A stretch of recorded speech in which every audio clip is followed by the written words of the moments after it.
in the converging circles unit, the goal is to understand how to make those circles actually touch each other and converge to the point of infinity.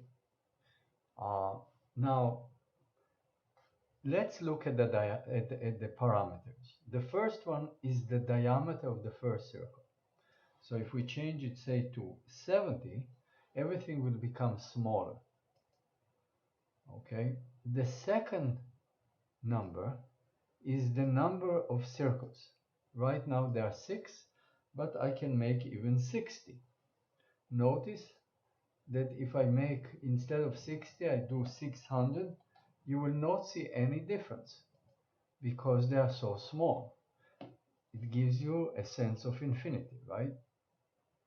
The next thing is the ratio between consecutive diameters. What is a diameter?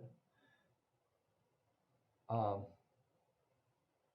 the diameter is the distance from one side of the circle to the other.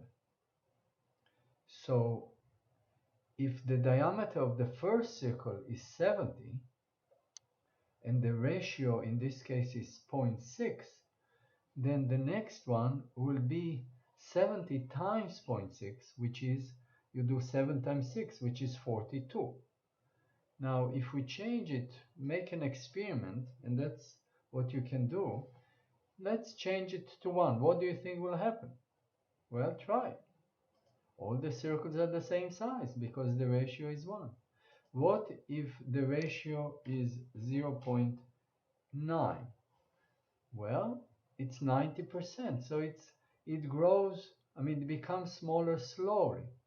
If it's 0.8, 80%, it's a little goes to infinity faster, right?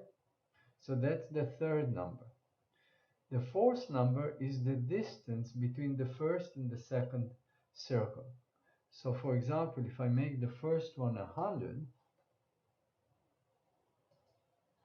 and I want them to touch each other, I will make the second one. Here you have to think a little bit. The challenge is to figure it out, but I'm thinking for a moment. Uh, the distance should be um, well, I had to stop the recording and do some thinking, but I figured it out. It should be 90. I'm confident they will touch each other. And indeed, they do. The third number is the place where the limited point is. I want to put this red box right there.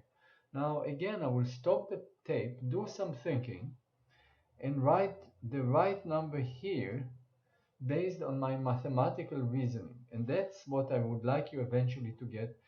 First, I will give you some trial time to think about it by yourself, but then I will explain it to you. Or ask some people who understand it to explain it. And maybe you can figure it out by yourself. This is the challenge.